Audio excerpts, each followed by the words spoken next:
కాకినాడ జిల్లా పెద్ద బ్రహ్మదేవం గ్రామంలో దళిత సంఘాల నాయకులు ఆందోళన చేశారు. దళిత యువకుడిపై అగ్రవర్ణాల వారు దాడి చేశారని ఆరోపించారు. నిందితులపై చర్యలు తీసుకోవాలని డిమాండ్ చేశారు.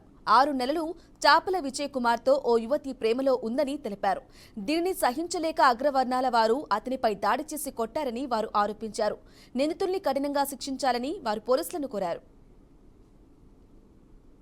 పెద్ద బ్రహ్మదేవం గ్రామంలో ఎస్సీ కులస్తుడు ఎస్సీ మాదిగా మరి చాపల అజయ్ కుమార్ అనేటువంటి యువకుడు కాపు సామాజిక వర్గానికి చెందినటువంటి కురుపెల్లి చంద్రరావు గారి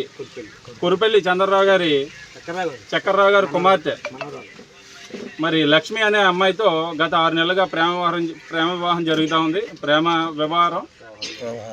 ఈ వ్యవహారం కారణంగా మరి ఈరోజు ఆ అబ్బాయిని పట్టుకొని అదే కాపు సామాజిక వర్గానికి చెందినటువంటి వ్యక్తులు అందరూ కలిపి ఎంతమంది ఉంటే అంతమంది విచక్షణారహితంగా స్తంభాన్ని కట్టి కొట్టడం జరిగింది.